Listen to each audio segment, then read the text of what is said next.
Drasko, welcome to the Passion Project, buddy. Thank you so much for being here. Mark, thanks for having me. You're very welcome. So I'm going to ask you, because I'll butcher it, pronounce your full name for the group. Drasko Bogdanovic. And what's the heritage of your name? Serbian. Serbian. Yeah. Okay, we're going to jump into that in a second. So let me set the stage kind of high level here. So anybody that listens or anybody that knows me knows that, you know, my passion is for a combination of things. The ocean, people doing really cool things, and talking story. And in this case, connecting the dots. And I'm really excited to connect the dots with you because I know bits and pieces, which tends to be the case on here. Even with my parents, as we were chatting about earlier, like I learned stuff. I was like, hold on, what? So it's really fun to kind of understand where you started and then what got you here to today. And you've got some really cool stuff going. But shine a little bit more of a light on you, just for those that maybe don't know who you are.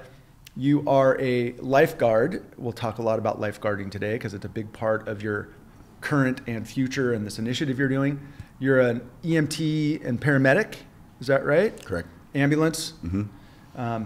You worked a 48-hour shift over the Super Bowl, which I'm sure was incredibly interesting.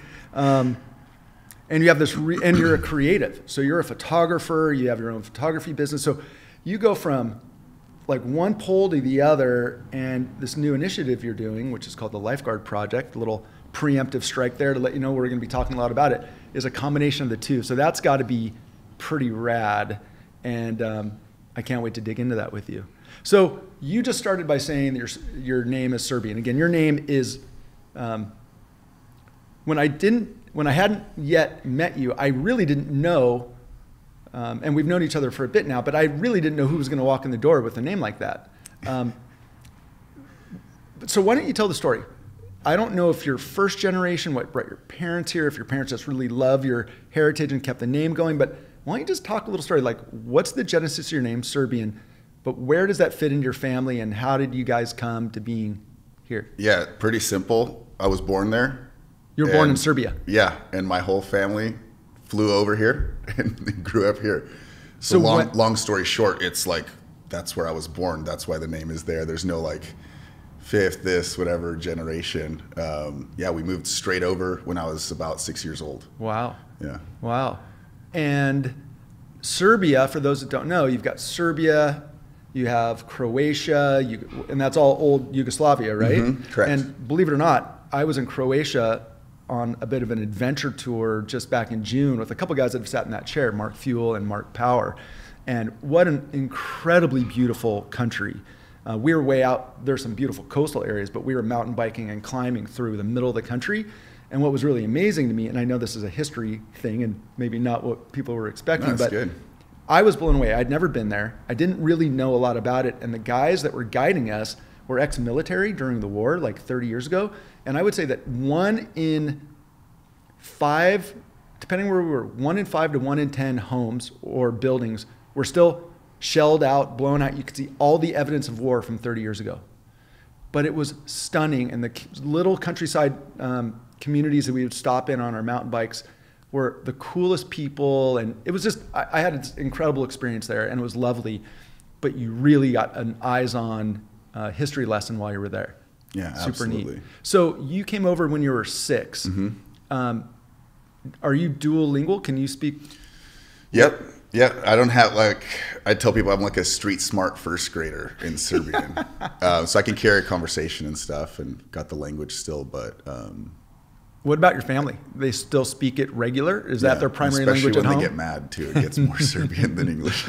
You know when to run out the door? Yeah. That's really funny. What was the reason that they came over here, or you guys all came over here? Long story short, it was during the time of the conflict there, and we were able to come over here during that time. Like it was a way to get out of there. So. And where did you land here? Like where did you guys, from Serbia to where? Initially Sacramento for like a year, and then San Diego is where I grew up. Got it. Where in San Diego? North County. So I was in coastal, like Encinitas, Cardiff, that area? North County, yeah, and that's where I ended up lifeguarding too. But I went to San Marcos High School. Oh, you did? Okay. Yeah, so just inland, but it's 10, 15 minutes from the beach. Got it. Yeah, it's a pretty crazy fate to just get plucked like that and put into San Diego for sure. Amazing. And why California, of all places in the world that you could have immigrated to? I'd have to ask my dad. Got it. All right. Well, we talked about it earlier. This is a pretty cool venue. On that one. That's funny. You should probably figure that one out. Yeah. All right. So San Diego boy. Do you have a nickname? I think I know what you're referring to, but so the lifeguards, just to set it up, what do the lifeguards call you? Lifeguards call me Bogdog because my last name is too hard to pronounce. And in an emergency situation, when you're usually referring to lifeguards by their last name, the emergency is going to be over by the time you pronounce the whole thing. So it's, for sure, it's just Bogdog. Yeah. And also to set the stage on that, there's also, you're a creative, you have this photography business and a big part of what we're going to be talking about, but there's also a professional photographer with your exact same name that does a very different genre of art. Completely different. And so just be aware, if you want to find out more about about Drasko, we'll provide that at the end, because if you go to this other one, it's a renowned artist in Canada by way of Serbia, but has a very different direction. Yeah, just look up the Lifeguard Project. Yes. Yes. So hold on. What is it? The Lifeguard Project? The Lifeguard Project. .org. All right. Keep that in your memory banks, because we will get back to it. So you're in school in San Diego. Sports is pretty big down there. You're a big water guy. Did water start early? What was the history with that with you? Yeah, I did. So actually my first sport was gymnastics in middle school. Got it. How long did you do that? A few years. Like competed, did all the stuff, but at that level. Well, the reason I ask is you can tell to a degree on here if you're watching on YouTube, but you're jacked. And I didn't know if that came from, some of the gymnastics guys are gnarly, but who knows? Maybe it's just Serbian leftovers blood. from middle school. Yeah, you never know. Maybe you're still doing gymnastics. Hard to know. So. No, that was my first sport in high school. I did consistently swimming and water polo and wrestling. Got it. And then, but I've messed around with, like, when I was a kid doing, like, soccer and basketball and all that kind of stuff. So I was always involved with some kind of athletics. How far did you go with swimming and water polo? So San Marcos High School, when I went, that was the first year they were reinventing the water polo team at that school. So I started as a freshman, and we only had enough guys to we were playing JV and varsity. And so it was the development of the program there. So people, Serbia is one of the leaders in water polo in the world. Because they're all built like you. Jack. Yeah. Minus me not smoking cigarettes, but it doesn't seem to slow them down. Yeah, right? It expands the lungs. It's science. Yes. So it was the beginning of a program. So for me, it was like that was learning. So we didn't really get to a point where we were like this, legendary team that had these generations of winning. We were like just getting beat up by varsity teams and JV teams because we were starting. But by the time we had a pretty good team at like 4 years through, we were doing pretty good. But it's nothing to write home about. You're not going to see San Marcos High School in the top charts or rankings. Well, it's interesting. So here we are sitting in like the Newport Beach, Costa Mesa area. Newport Harbor High School is about a mile from here. Corona Del Mar High School is probably 3 or 4 miles. That's where I went. I played water polo in high school, but both of those schools are elite, like top of the top, and I was not. I found my way in the ocean. In the pool was not my strong suit. But, swimming was the coach said, "Hey, you got to swim." Yeah. If you want to be on the water polo team, I was like, okay. Me too. And so, but it was good. It ended up being a good thing. So. Yeah. My parents made me play a sport, and water polo, I was surfing a lot of the time. Water polo seemed like the natural one, but little did I know how elite it was. And a lot of my friends still today had been, growing up swimming and playing polo. So they were already light years ahead of me, and I never caught up. And my coach didn't like me very much, and I certainly didn't like him in return. So I never went that far, but it's what got me into the guarding game with the cadet program here in Newport Beach, and then that got me into prone paddling, and it all. So as much as I didn't like it, it definitely set the stage for me. I got super fit, and I've kind of stayed on the gym rat program ever since. Absolutely. So there was a lot of good that came from it. With you, did it lead directly? I know we're jumping in. Did it take you straight into the guarding thing? Yeah, so I've got an interesting. So my the kind of crew of guys we started as freshmen that went through swimming and water polo together.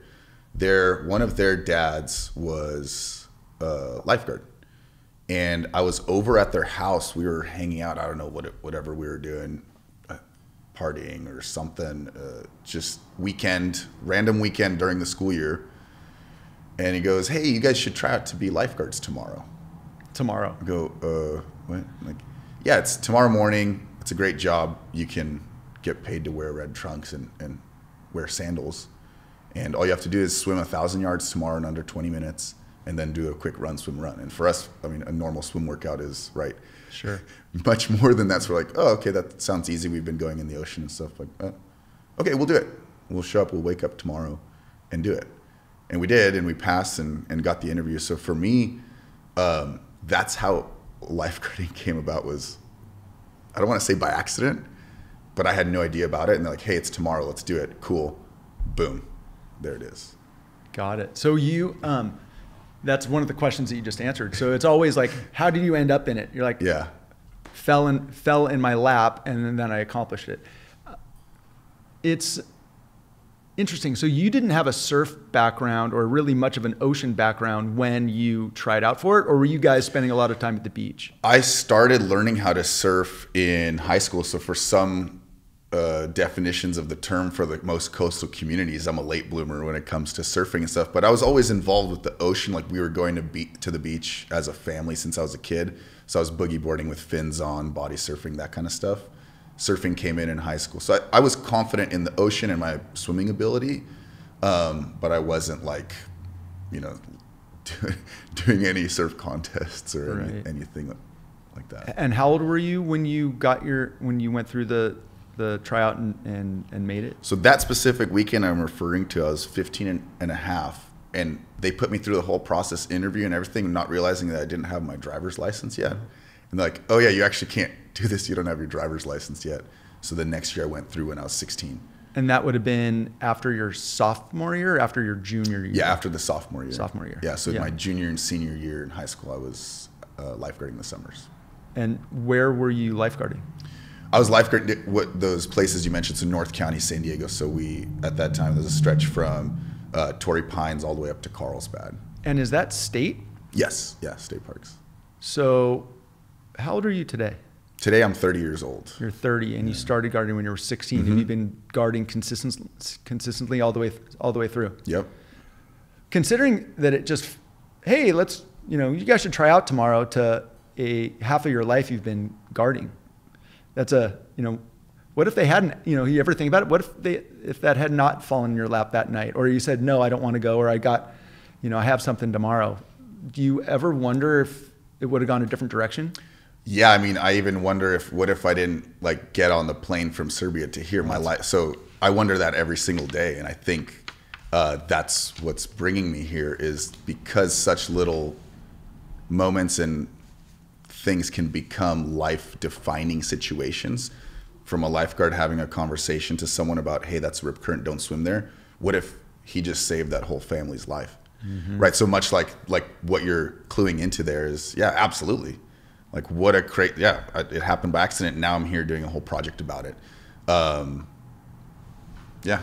Well, let's talk about where it's taking you. I mean, what's really interesting is, as I said, I love to connect the dots, but oftentimes it's this kind of sliding doors thing, 1 degree of separation, where had I made a left turn here, God knows where I ended up. If my parents would have landed in St. Louis as opposed to San Diego, and maybe one day you'll find out why they decided San Diego, but who knows what you would be doing. So it's really just always interesting. I have the same thing with my parents.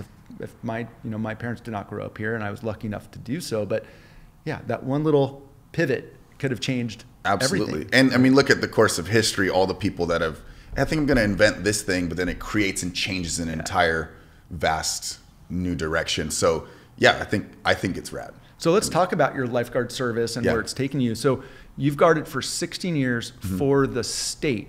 Mm-hmm. And where do you focus today? So right now, obviously I started through the whole rank, working in a tower, working in the units, doing a supervisory role there within the local place. And then I've gotten, since I've been doing it for a while, and nowadays there's less people that stick around that long, and we'll get into that why. But so I'm doing a lot of teaching stuff with lifeguarding as well, but also lifeguarding was my gateway drug into EMS or taking an EMT class and then eventually a paramedic program, and then teaching medical stuff too. So for me, it's kind of expanded to a lot more, and a lot of that's just kind of giving back through teaching is kind of where I'm at today. But I still work regular shifts, just part-time, because I'm trying to involve the project and balance all these other things. So it's not full-time anymore, but I'm very much involved with still the local district, and using that to teach and engage other people for it through physically, like showing up in the classroom and teaching CPR, or doing this project, creating media and creating stories to showcase lifeguarding on a bigger level as well. That's cool. That's kind of where I'm at. And that's the next piece when we talk about the Lifeguard Project, because I know it encapsulates a lot of that. But let's talk more, just help me understand, when you say teaching, what kind of teaching roles do you have on both? It sounds like on both the lifeguarding side and the EMS side. What does that look like? What are you teaching? How does that work? Yeah, so I've been involved with the trainings that we hold from the local level for the state parks, that they transfer the whole state, all the people that get hired. And then at Cuesta College, I also teach the EMT program and help with the medic program, assisting with their skills sessions and stuff. Last week for the ambulance, we did a farmers market standby where we taught the public hands-only CPR. So from like directly, here's how you open your lifeguard rescue tube and put your fins on, to the public, hey, here's how you do hands-only CPR and why it's good for you. So teaching is, for me, kind of spans all of those aspects.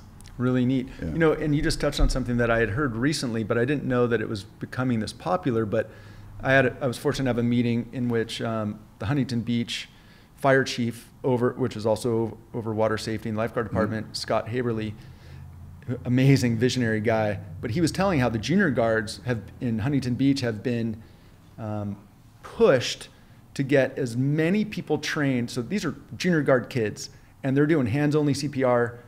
They're teaching people on the beach, hey, come over here, let me show you this, and they're doing it on their backpacks, because from a water safety perspective, the more people that know, not just lifeguards, just the more people that know, the better off everybody is around them, right?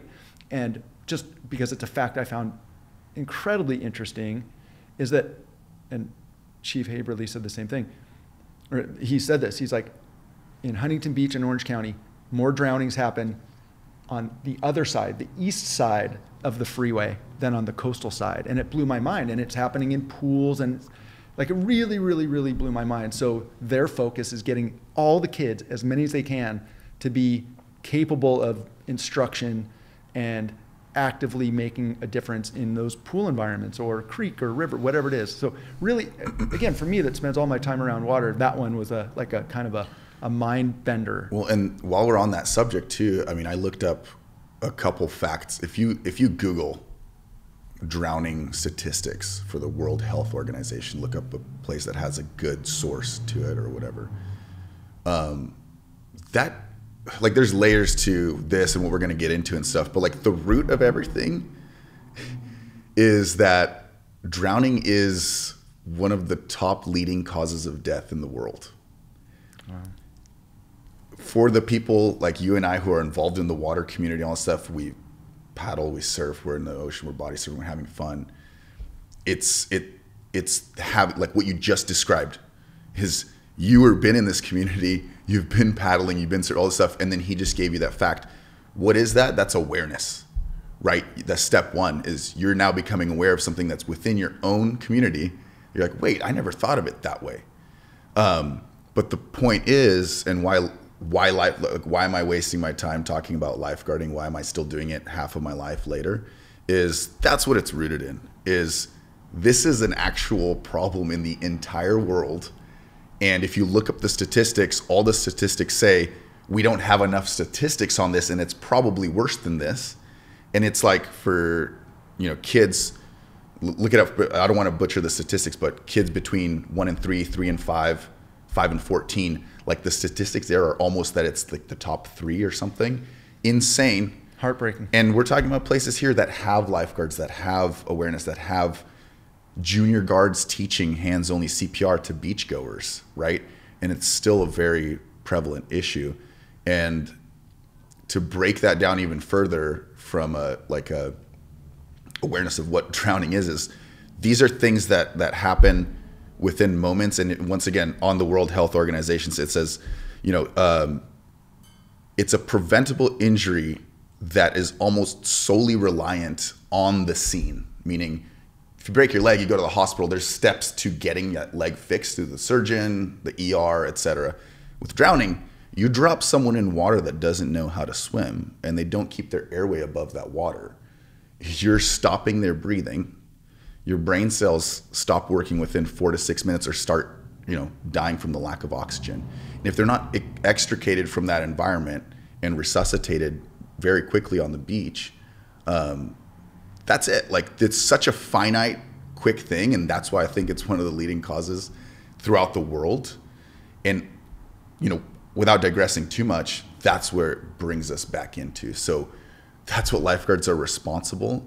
I think that injury in of itself is the extreme of what happens at the beach. But when it does happen, lifeguards play such a crucial role, and not just in physically taking the person out, but now what you're describing, awareness, teaching, inspiring the kids to teach people CPR. That's insane. Yeah. That's insane. And for people that are walking around nonchalant going, oh yeah, I'm at the beach, another surf session. Like, no, the fact that a junior guard is teaching someone hands-only CPR that's been inspired to activate a kid to progress, to help save other people, that's incredible. Yeah.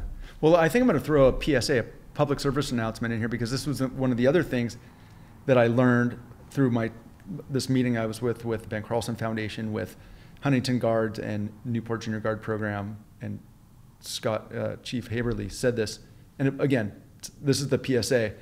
He said the majority of the drownings happen in backyard parties because there's a bunch of kids and a bunch of parents, maybe they're having drinks, everybody seems like everything's good, and nobody's watching the water, and someone's at the bottom. Yep. Nobody's paying attention.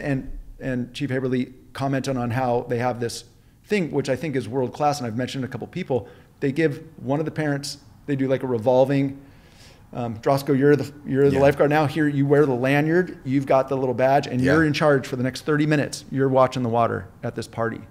And I was like, I sign up. The next party that I go to, I'm it for the first 30. Like, I'm bringing a lanyard and I'm gonna leave it there. Like, such a simple remedy that could make such a huge difference. Doesn't solve them all, but it solves a lot from my understanding. And I just was like, so sometimes it's just educating the public about the severity of the situation, and you just did with what the stats from the WHO. There's a lot that we can do by shining a light on it, and I know that that's what the Lifeguard Project is intended to do. Yeah. And we'll get there in a second. And ask that parent who watches for 30 minutes how they feel afterwards. Yeah, they go straight to the beer.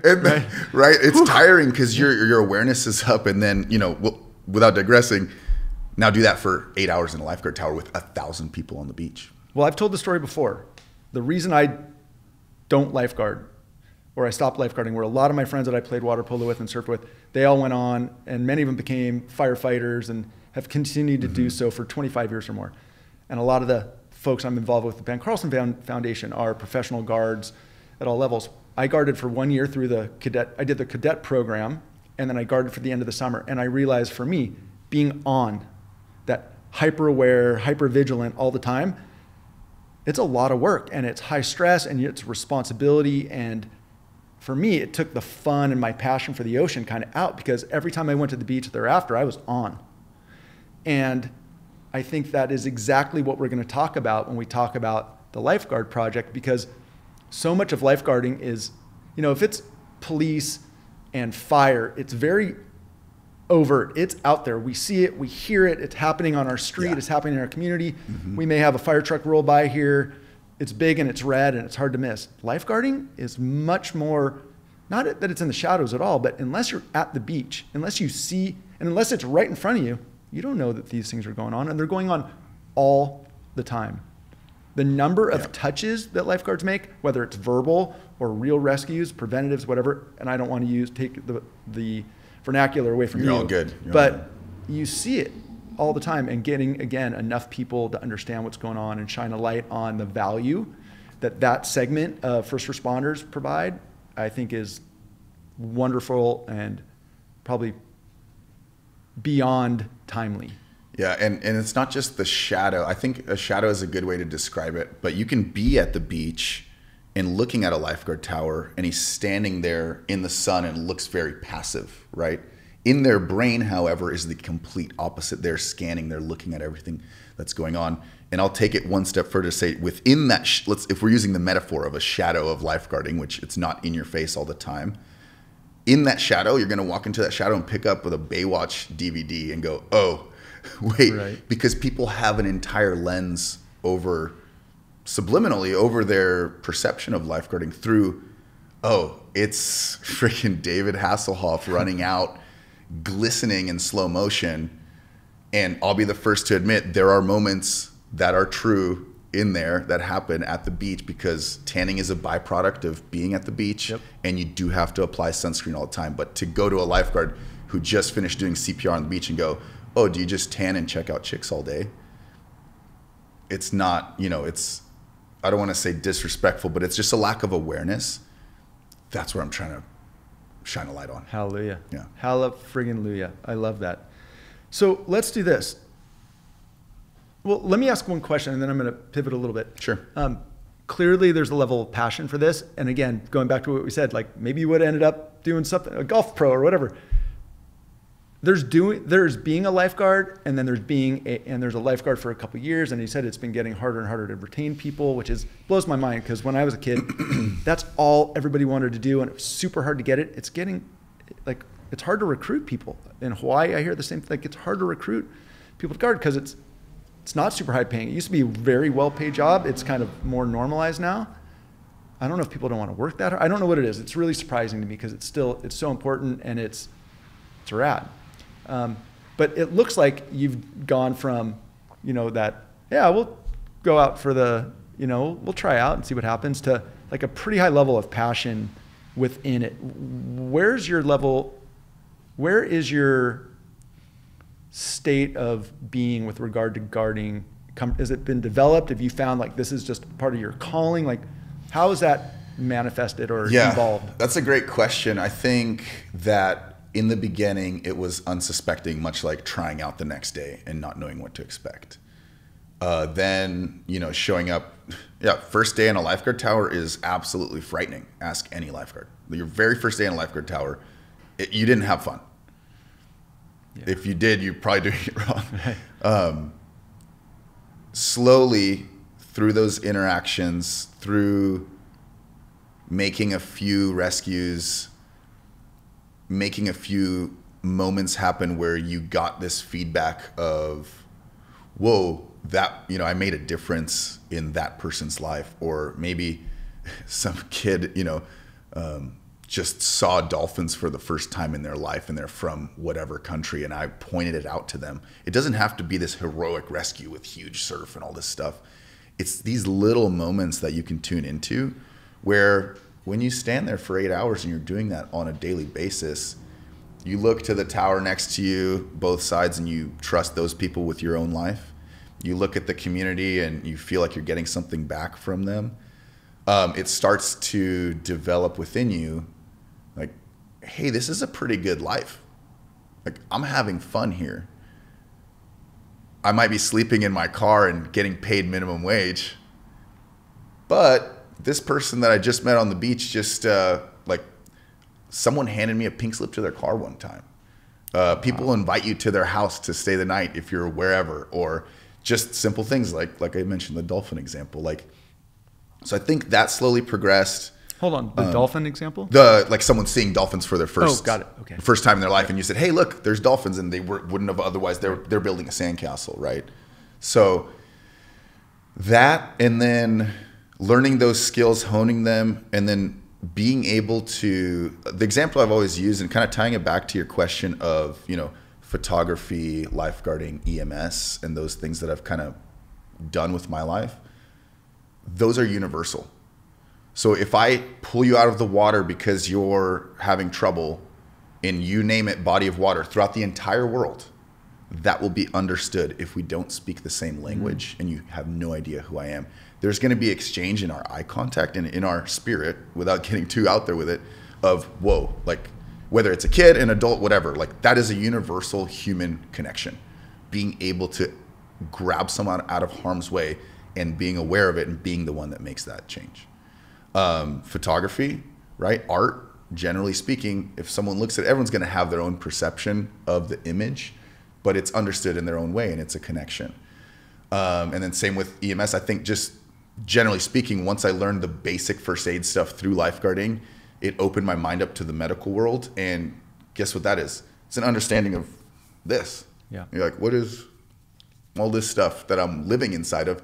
There's so many, just for you and I to wake up and have a conversation right now, the amount of things that had to go right in our body to create that to happen comfortably is incredible. And so medically, learning that process and then being able to give it to people who are injured or unhealthy and bring them a little bit further back from, bring them back into health or safety, that's life, right, for me. And so I think, where does my passion come from for that? Is like slowly living through those things and becoming aware of it. Is I might not be the richest person in the world, but man, I just made a difference today at work and I've got a pretty good feeling about that. And being confident that I can do that anywhere in the world until the day that I die, it's pretty cool. Yeah. Just simply that. Well, you just gave it an incredible dissertation on the value of how it works, why it works, the kind of people that get involved in this. And that same dissertation reinforced exactly why I'm so supportive of first responders, lifeguards, because we need you guys. Like, we need the men and women that are doing the hard friggin' work to protect the community or protect our country or whatever it may be. Mm-hmm. Danny Nichols with Project Open Water was sitting right here, and he used the example of like, hey, Mark, if something bad happens out there, you and I are going to run that way, and the firefighters that are sitting here are going to run into harm's way every single time. I get chicken skin. That's what we need. That we are so grateful, and that's why I think the Lifeguard Project is so important, and we're going to get there in a moment. Because back to the shadow, firefighters, policemen, military, those are the first responders you hear of most. Lifeguards aren't talked about in the same vein, but for the exact reason that you just, or the example you just provided is exactly why we need to give the same kind of clarity, support, again, shine a light on that piece of first responders, those folks that are at the beach every day. Again, Pam Anderson and Baywatch maybe didn't do a great service, but the people like you that are doing it every day absolutely do. So I just want to say thank you for what you do, and thank you for shining a light on it. Before we get to the Lifeguard Project, the other piece of the Lifeguard Project is your other career, and I don't know if it's full career, side hustle, all of the above, but your creative side, the photography. Let's talk about that, because that for me comes from a place of passion, probably more so than anything else. So why don't you talk about where this came from, what you've done with it, and then we'll go into where you're going with it. Yeah, absolutely. I started taking photos of water droplets and spider webs in my backyard, being like, wow, this is super cool. Like, look, it's a water droplet on a spider web in the morning light and whatever. Just having a random interest for, I think it came through certain photos that existed, and it must have been a National Geographic magazine. And that's probably the source of a lot of people's inspiration for photography. But seeing a photo, which is the click of a button in a real life moment, generally speaking, without AI and going down that whole thing, and going, oh my God, is this a image of something that's on this earth? And having this insane photo from a photographer that went to this far off place and made this image, going, wow, that's incredible. Where is that? I want to go there. I want to, do that. That it sparks curiosity, it sparks interest. And so being able to deliver that, I think, is super cool, because is just an inspiration for me that came from that's the earliest kind of memory in my brain that I remember photography coming into options of How what to old do. were you when you were taking water droplet photos? It must have been middle school. Oh, so okay, really young you picked this up. Yeah, that we had a technology class in middle school that was like the early roots of Photoshop and doing some photos, and they handed us cameras and went, go take photos of stuff. Fun. That progressed to, okay, there's this billboard with the photo on it. Someone got paid to do that. I, technically speaking, understand how to make that photo. I can get paid to do that. I want to get paid to do photos. Long story short, right? Yeah. And then so I started working under some professional photographers down in San Diego that were in the sports world, where that's where I learned most of my skills from them, being in it with them, right alongside them, asking questions. Was that apprenticeship or was that a... Yeah, an assistant. Yeah, like an assistant. And it would be from gig work to working under the tutelage of someone. That's where I kind of honed in those skills. And then the first question, much like with lifeguarding, if someone asks, like you say, you're a lifeguard. Most people go, oh, wow, must be, there's like a top 3. Must be the best job in the world. Do you just check out chicks all day? Have you ever made a rescue? Those are like the top 3 if you ask lifeguards, when to the untrained eye or the untrained observer. With photography is, oh, cool. Do you like do weddings or landscapes or portraits? And so that's where in the photography world, without Instagram and all the stuff that's changed over the years, you can click the shutter to make money, and you can look up the settings today and start your own photography business and click shutters and take portraits of families on the beach wearing jeans with white shirts on, all matching Christmas cards, weddings. But why do I hear that's not exactly what you are interested in? Is that what I picked up on? Sorry about my tone, but no, it's great. I do it.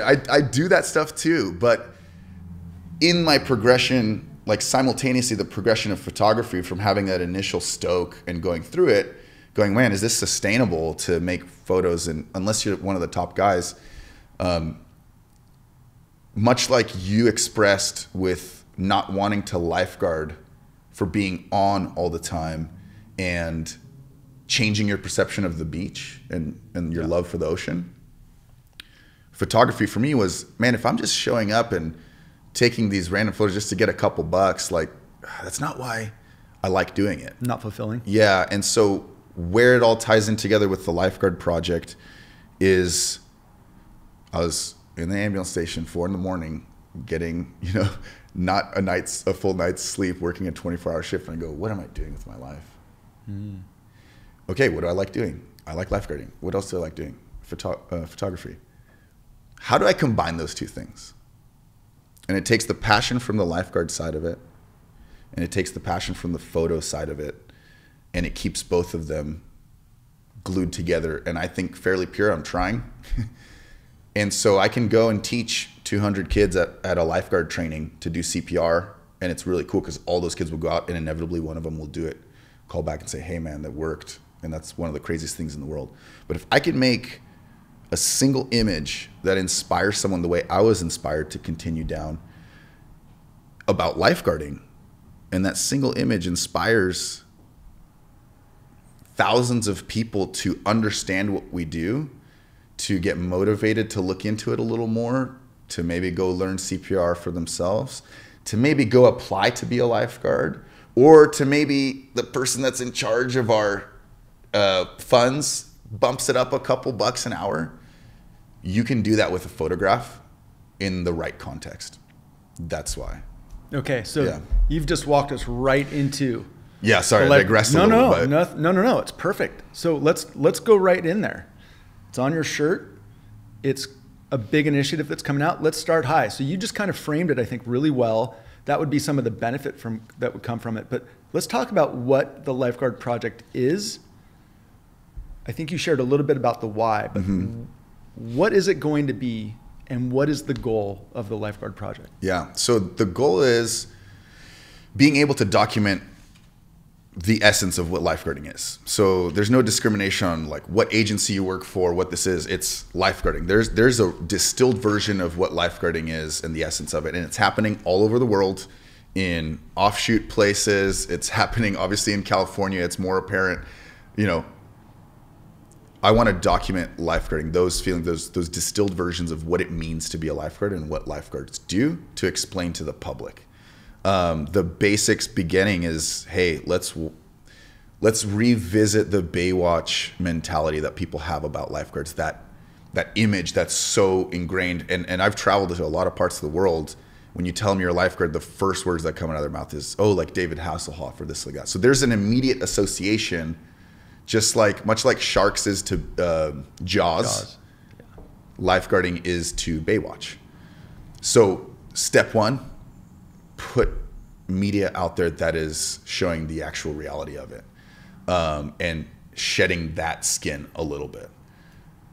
Step two is getting and documenting within the lifeguard community. I mean, there's lifeguards that don't know what kind of lifeguarding is going on throughout different parts of the world, even within California or next door, what these guys and gals are doing. So it's combining all that. All of the agencies in California is where the starting point is. The starting point was also where I started just taking photos during the winter time.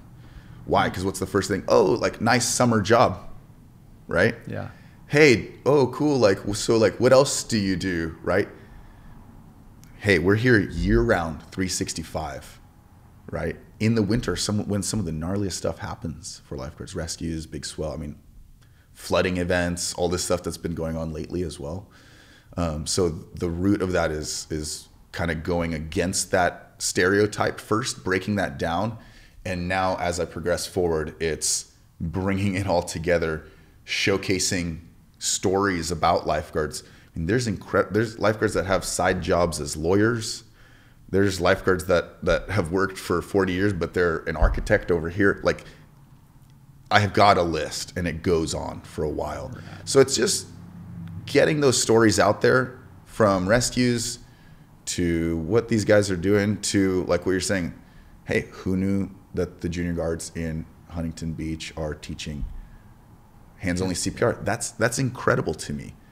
But if it's just you and I talking about it here, or a couple people listening on a podcast, and eventually that expands, now you've got a photo, okay, now we've got it on a billboard, okay, now someone else is talking about it, and we can involve the community in a bigger scale.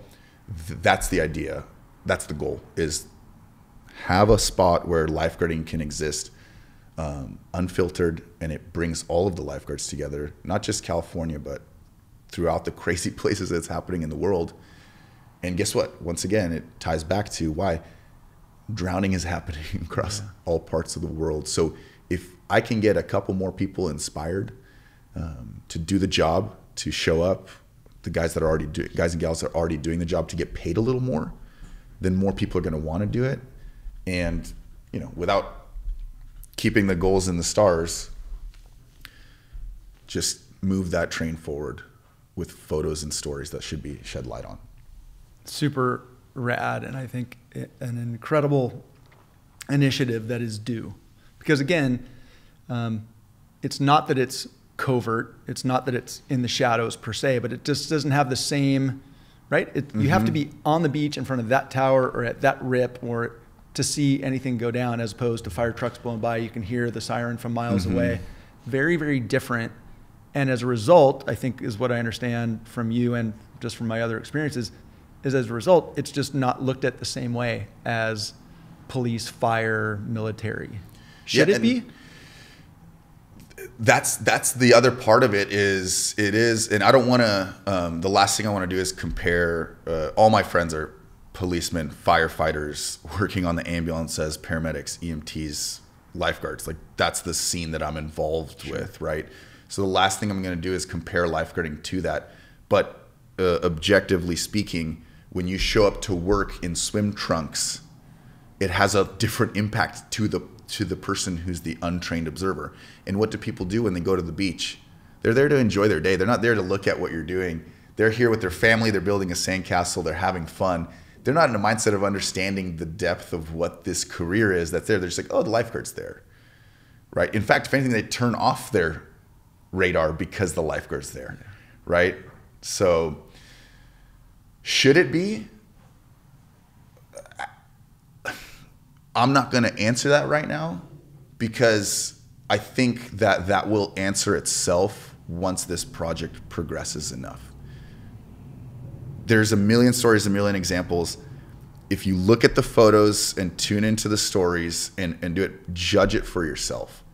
The one thing I will say about the difference of lifeguarding is that it's more preventative than the other occupations that we talked about, right? I can't prevent someone from smoking cigarettes their whole life and getting COPD for when I go on a call as a paramedic to their house.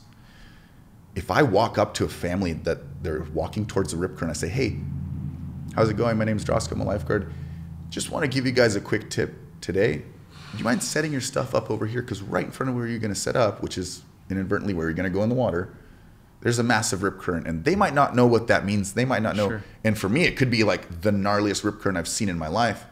But we just had a conversation. They sat over there, and that affected their entire life. So, and that's the difference. So now, as they say too, a good lifeguard doesn't necessarily have to make a rescue because you've done the preventative side of it. And once you've had enough critical rescues, you don't want to make those rescues because it's not fun. The person's not having fun. We don't want to deal with death and negativity at the beach. We want everyone to go in there and have a good day. So the preventative side of it prevents us from getting seen. You know, you got a picture of a car accident on the freeway with the fire trucks and everything. You're like, oh my God, that happened. And there's no preventative nature of that. Right? Well, yeah, you can't directly prevent, but that is people see that, they drive past the freeway and go, oh my God, thank God those guys are there, right? Yep. With lifeguarding, if I talk to everyone on the beach and didn't make a whole rescue, I'm exhausted by the end of the day. My brain's been working. And inadvertently, you know, you've affected the nature of where that day was going to go.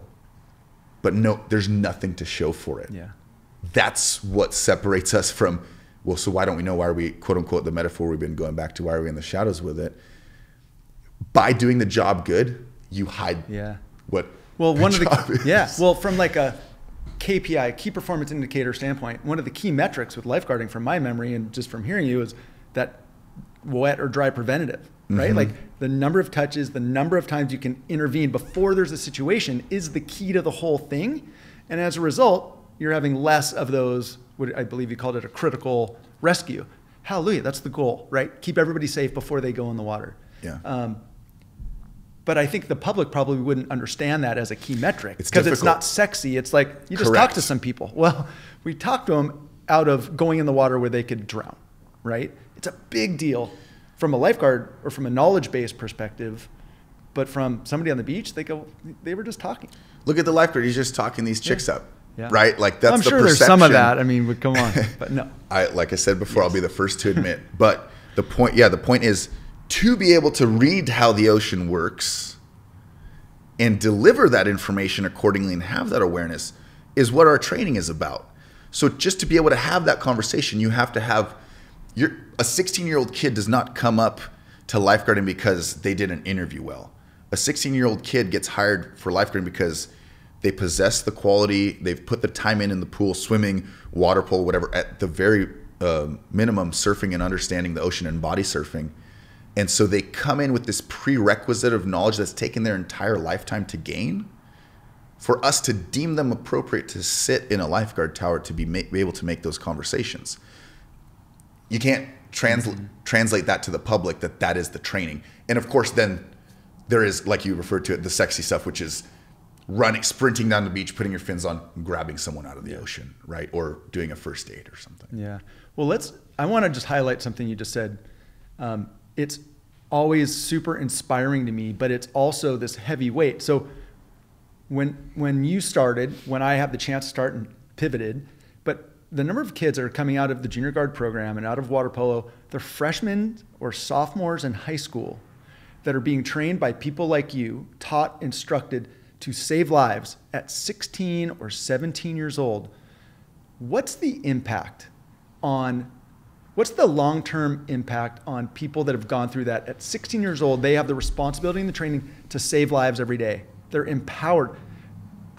16 or 17, I see some kids that could use that, but talk about what the potential impact on people that go through the program and become lifeguards at 16, 17 and are doing incredibly important, life-changing, life-saving work. Yeah, that's a loaded question, but I'll use a couple examples because I can speak for myself in that it matured me very quickly and taught me responsibility, not just about work and working a job, but in life. And it gives you a lens and an awareness to not just safety, but how humans work and function, how you can talk to people, and real responsibility with real consequences, which a lot of the times these days is starting to fade away, I think. We have 16-year-old kids every year, and you get the story, day one, they do CPR. I've got a list of stories. That's why the project is existing. But if you're going to allow your 16-year-old son or daughter to go to their first job and see a dead body, and I'm using an extreme example. Some people might not see a dead body their whole entire life, right? And you're going to say, hey, mom and dad, this could be day one. That's powerful, huh? Oof, heavy. Yeah, and I don't like using extreme examples, but it's more lighthearted than it sounds. The root of that is if they go through this training, that's what we check off the list. And a 16-year-old kid can possess those qualities. And if a 16-year-old kid possesses those qualities and you let them out into the world, they are going to be a good human. They're going to have responsibility. They're going to become more mature. And I mean, ask the parents, don't ask me. There is a change within, some academies ranging from 8 to 20 days that are in all lifeguarding in California and stuff. There's a change that happens in that time, especially when we're talking about the younger kids. And generally speaking, most lifeguards that are coming into the profession are, let's call it, less than 25. So to be able to keep on track with your question, what the impact is, I think it's a positive one. To see something negative happen, to be prepared for it, and to respond. On the other side of that is this insane amount of confidence that comes from it, and sense of responsibility, and a visceral awareness, and kind of shakes your foundation of, whoa, the world, oh my God, this just got real. And I think we need more people to be aware of that. And guess what? That's the first person that's going to hold the door open for someone, walk the old lady across the street when they're not at work. Yeah. Because you do not walk away from that job and forget about that moment for the rest of your life, Mark. Now, I would imagine that with your EMS and all the stuff and lifeguard, you're always on, always on, right? Danny Nichols, Open Water, their whole organization focuses on helping first responders, because with like the headspace and the wellness side of it and all the tools and tactics to do it, because when you are on a 48-hour paramedic shift on a very, very busy weekend or at any time, you're always on. A lifeguard's always on. The public like me, we go to home, sit on the couch, go to bed, we're good. When you're working on short hours of sleep, always ready to go, that takes a real physical potential impact. Call it what it is, right? But it's the hypervigilance, you're always on, that sets off all kinds of other things in individuals. That's hard on psyche. That's hard on families. Right? How much of shining a light on that is really important part of the Lifeguard Project? Yeah, well, and that's the point, is a lot of the stuff that exists on lifeguarding in media is, hey, we did this, we did these stats, we did those things, we did this, blah, blah, blah, blah. Let's talk about, when your kid comes home and they had a crazy day at work, and how does that affect the rest? Those stories need to get shed light on. And a lot of times it's these harsh examples that are the ones that really activate someone to stick around. Because they go, whoa, that was bad, but that was also kind of cool that I was able to be the one in that moment to affect someone's life in a positive way. And showcasing those stories is, I believe, where people can kind of start bringing it home. The public, your average person, it's like you used the example, hey, I'm sitting at home, I'm turning it off. maybe I should ask my kid about the day at work at Lifeguarding, because I saw that call on the news about, someone getting hoisted out with a helicopter and blah, blah, and he was working in that tower there. I wonder if how does that work afterwards, Right. So that's the ability, like, you're not going to see that media showcased on your local department's page because they're supposed to put a certain filtered aspect of media to showcase what the department is doing. And some of these things do get touchy. I think that it's important to share the stories in a way that does showcase some of that personal side of it, because then other people can connect with it more deeply, more profoundly. And like I said, I'm using extreme examples, but it's not all extreme. But there's simple details, to it that you can present to people that go, oh man, that's kind of like me, or that's how I felt, or man, I was totally scared when I did that too. This is something that even if you're not a lifeguard, like, lifeguarding exists. And let me tie it all together with an example, and forgive me for digressing. When a mom goes to the park and their kid's playing on the jungle gym, what's mom doing? Every so often her eyes, okay, make sure he's not getting to that part. There's that part off the edge of the thing where the slide is that could fall off, right? And you're like, oh, he's getting kind of close. Okay, cool, I'm reading my book, but I'm checking. That's lifeguarding. Yeah. Awareness of a safety issue and preparedness to respond to it, and being the one that's going to choose and that's designated to respond, like the example that you used at the backyard pool where everyone's partying, right? What's the difference? Awareness, spotting a safety issue. These are things all humans can connect with. And above and beyond with these stories, the sense of community, the trust you develop with other lifeguards for doing that work. Let's talk about the friendships you create within that profession when you're side by side with someone bringing in people and helping them. Let's talk about the impacts, from there. So all of these things, it's not just lifeguarding. The Lifeguard Project is distilling lifeguarding, showcasing the light on it. But I believe the public and people who aren't lifeguards can find a little piece of that within themselves, because lifeguarding is happening every day with everything we do, right? Yeah, for and sure. I think those qualities in a human make better humans. And so if we could do that through lifeguarding for more humans, the world's going to be a better place. Hallelujah, brother. I love that. And what's really neat is you get to tie both of your passions together, lifeguarding and the whole EMS side of it, with storytelling and the creative photography side, to build something that sounds like it's really unique. Is this different than anything else that you've ever seen out there? That's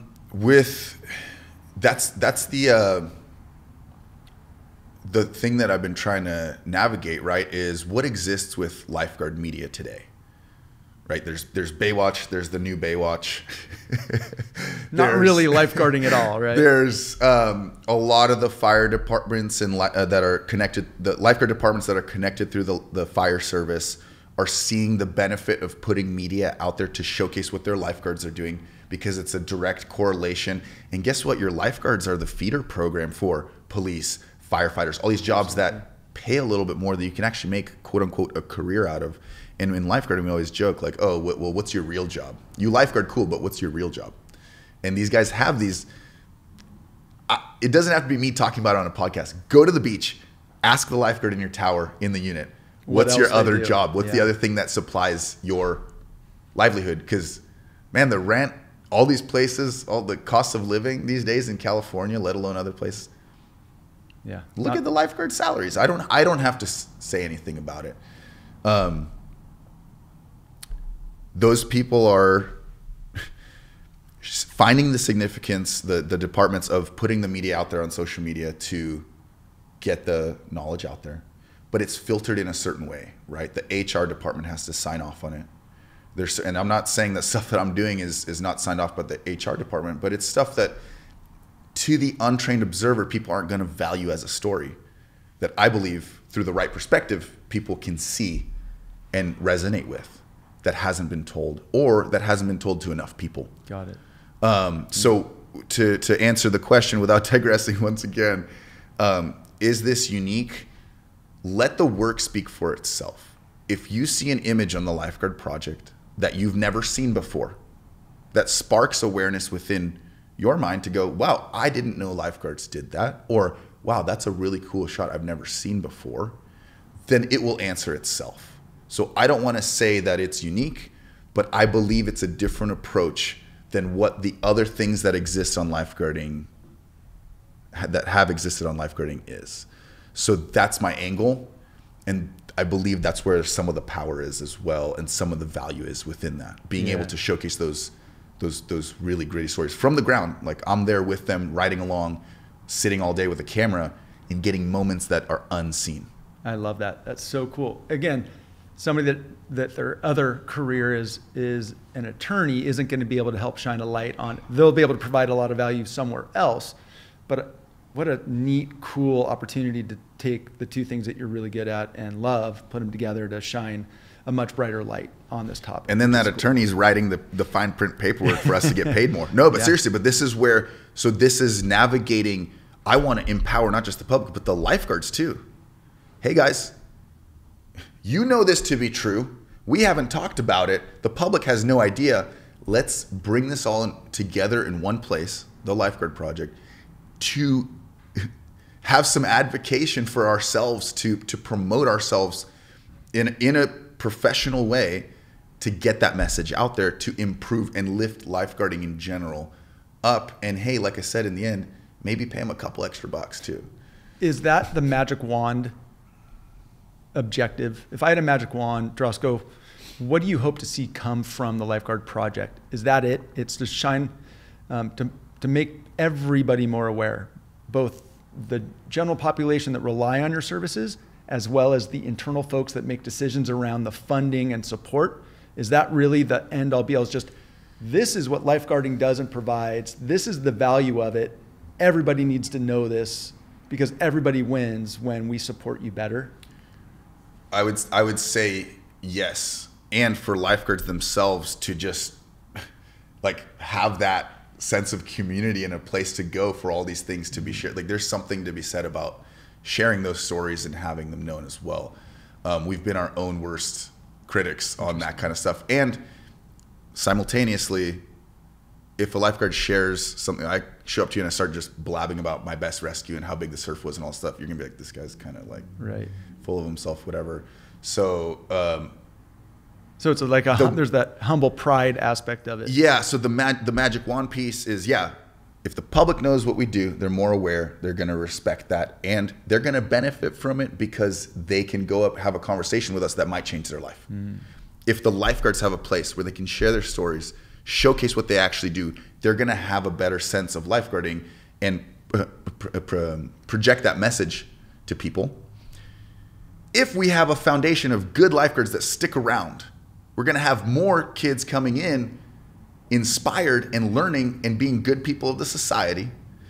If we can inspire junior guards to continue to do these things and learn these responsibilities early on, be safe around water, we're changing the problems with drowning, etc. And in the end, if the HR department that works there too goes, hey, maybe we should pay them a little more. Absolutely. Absolutely. Super cool. All right. I think you just encapsulated it. I mean, that's what I was hunting for. Like, what is the mission? What's the objective? I think you just really outlined it well. That's awesome. Goal, yeah. I can't wait to see what this looks like. And what's really neat is you are partnering with a great organization that I know very well, the Ben Carlson Foundation. Where is that a symbiotic relationship? I mean, I know the great work they do. I'm learning a lot more about the great work you're doing. Where does that come together and to what end? I think where that comes together is that our mission is the same. The stuff that I just described. As a lifeguard, and I can speak for myself and probably for a majority of lifeguards, what the Ben Carlson Foundation came from and what it originated from is the extreme of what can happen with lifeguarding. When you say the extreme of what can happen with lifeguarding, performing a rescue and dying from performing a rescue because of the inherent dangers of the profession. Which, for those that might not know, Ben Carlson died in the line of duty coming up on 10 years ago during an incredible swell, and he is a local absolute legend, icon, and I think that was the first lifeguard lost in the line of duty in close to 100 years here in Newport Beach, but it has moved the community. Correct. and maybe even more of a global community as a result. And we can have a whole podcast just about that subject too. Because it rocked the lifeguard world, and it's such an extreme example of what can happen. And that's when people started. Why is that what it took for people to start kind of engaging with lifeguarding? So the things aforementioned that I described coincide with what I believe the Ben Carlson Foundation is also promoting, what their goals and what they're rooted in. So the partnership within that it's symbiotic in the way of, hey, let me help you, you help me. So we are helping each other follow the same track through different ways. They have the scholarship going. They're raising money every year. They're putting, lifeguard equipment into other parts of the world.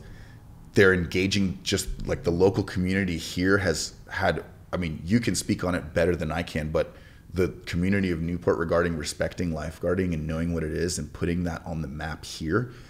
Look at the change that's been made in such a short amount of time. So together with that partnership, I believe that can just become exponential and encompass more stuff. And when we sat down and talked initially about all of this stuff coming together, that's where the beauty of all this is the root of what we're trying to do is on the same track. And that's where our benefit is. That's awesome. And so if I can help expand that message anyway, then it's symbiotic. We're helping each other, and together it's going to get a whole new momentum as well. Yeah. Well, you couldn't have partnered with a more passionate group of people that have a very, very, very clear vision of water safety and helping other groups around the country.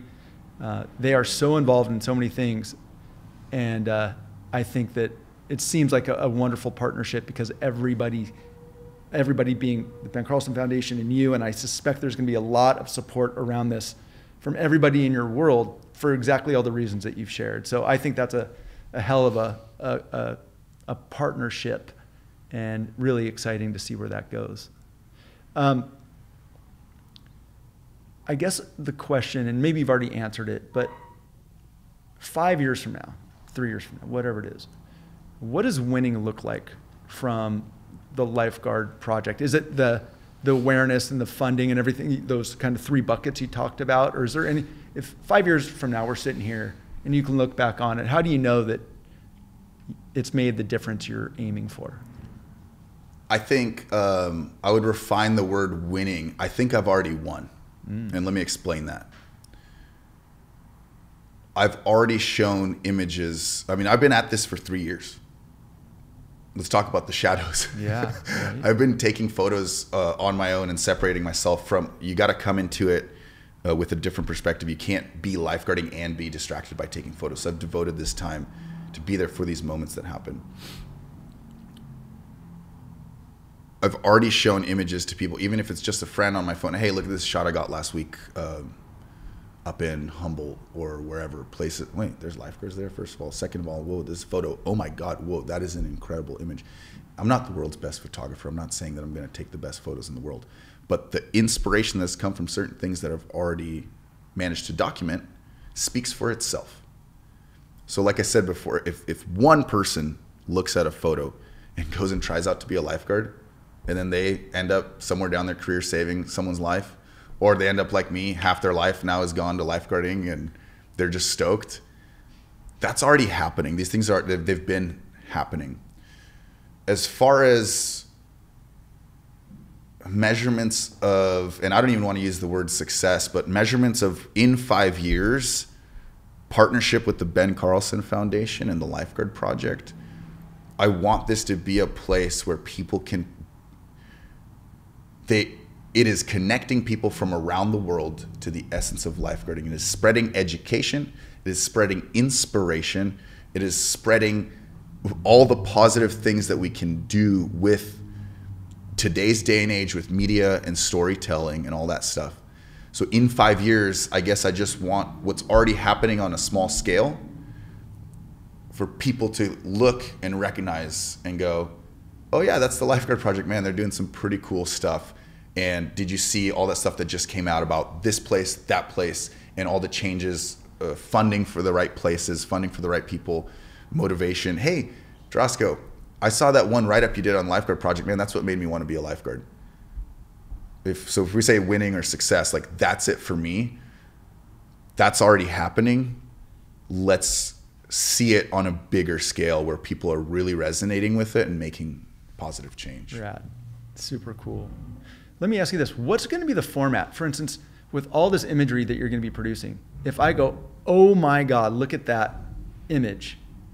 I want that up on the wall in my office. Am I going to be able to purchase? I mean, is that part of it? Can I buy imagery from you or print? Will stuff be available? Will it be a book? Will it only be online? What do you think this looks like? The idea is all of the above, right? In today's day and age, I mean, people are scrolling past stuff faster than a split second, and they're distracted. And so yeah, I think, and that's where it's progressed from initially, where I've just started taking photos and it's not really existed on a bigger scale. I want there to be images online that people can access. Obviously, social media, those kinds of things where people can interact with it, share it, progress the story. I want the lifeguard departments to be able to use the photos, because a lot of time the photos that are being taken when you're lifeguarding are not the best that you can take if someone is solely dedicated there to make an image. Yeah. So I want for them to have access to be able to promote themselves as well professionally. And then, yeah, if a coffee table book comes out or other products associated, sure. But just any way that people can get access to it, and that's where it's expanding, and it's still fairly new, right? This is the starting point. Long term, maybe a documentary that people can watch that ties a lot of stuff together to get it out to people. So yeah, all of the above, really, as far as access and just getting that information out there to resonate with people. And so for today, if somebody wants to find out more and go find the Lifeguard Project and see what's put together, how do they find you? Yeah, how do they find it? Absolutely. thelifeguardproject.org, at the Lifeguard Project for social media, and same the Lifeguard Project at gmail.com if you want to send me an email that has anything to do with, hey, got this cool story. Hey, what about coming to our agency? Didn't see any of our stuff there, et cetera, et cetera. Hey, have you thought about this? Here's an image. What do you think about this shot that I got that no one else has? So, and if somebody wanted to, if watching this or hearing you or looking at the Lifeguard Project inspires someone to go, fudge, I want to be a lifeguard. I want to get into this world. How do you recommend someone go down that path? I'm assuming it's someone that's going to have water background, whether swimming, water polo, surfing, whatever. So it's not like somebody that has no experience, but if somebody in the world of water goes, wow, I want to go there. What's the path? What would you recommend? Yeah, and I would even say that some of our best lifeguards are ones that didn't start with an insane amount of water experience. Now, obviously, to be a lifeguard, you have to know how to swim. That's goes without saying. Some of the best lifeguards are the ones that weren't your stereotypical lifeguard, that came to the beach and put the work in the ocean to learn how to do that. Wow. Once again, here's where we align with the Ben Carlson Foundation, right? He broke the mold from living in Riverside, coming out here and putting that work in. So you give me any kid, person, whatever, that's motivated, that's inspired, that wants to do something, there is a path, and everyone's path might look a little different. The kid that is playing water polo at Long Beach that's also a professional surfer, I'm going to have to direct a different way to a different place and teach them different things than the person who's, hey, I'm on the JV swim team, but I'm not quite there yet, but I'm super motivated about this. I want to be a paramedic one day, but I think lifeguarding is a great start because no one else wants to hire me until I'm 18, 20, 21, whatever. What do you think about that as a resume builder? I have my personal advice. You have a plethora of people to look up to regarding other lifeguards and things. So with this project, I can't recommend like a specific agency or specific thing, but the pathway is there, and find someone that can guide you through it as far as what experience you need to make the next steps to becoming a lifeguard and learning those skills. But yeah, if you want to send me an email at the Lifeguard Project, feel free, I'll do my best. Or that's the point of the project is, hey, chief whoever, battalion chief this, of that, I got this whole group of kids that are fired up, boom, here. What's their path to becoming, you name the agency, lifeguards here? That's the goal, right? Is making that glue, making those connections for people to find those pathways if they are so inspired. Rad. So cool. I love what you're doing. And I just want to thank you for, I think I've overused this term, but like it really is shining a light on the lifeguard services, which is an international essential service for all the reasons we've talked about. Thank you for your level of passion in finding ways to make it more vibrant, to help the public like me understand it better for all the reasons we also hit on. It's really interesting because it's so nuanced, right? Like, again, probably the biggest takeaway is a preventative action is one of the most important things that you guys do and probably gets the least amount of credit. And so now people that hear this will go, oh, when I see that person talking to that person, that's way more going on there than just having a chat on the beach. That is saving potentially a life or lives. It's a huge distinction once you understand what you're looking at, right? Yeah, like, you hit it on the head. There's a magnifying glass that a lot of us didn't probably have before once you have that awareness. I love that. Is there anything else before we go related to what you do in the services of helping people, helping communities, coaching, teaching, leading within it that you'd like to share or should be shared? I don't think there's anything that I haven't touched. I mean, you and I, we can talk forever about this for the next 8 hours, right? So we can go story time and all that stuff. But like I said, I think the root of this is I got plucked from Serbia and dropped into San Diego. There was nothing written in my path that meant I was supposed to be a lifeguard. It happened. Here I am right now doing this. Within that process was this molding of passion, skills, and an awareness of life that's brought me to this point that I'm pretty happy with. And so that is transferred to others. And that's the goal. I mean, we're all going to die one day. So leave something good behind that you can.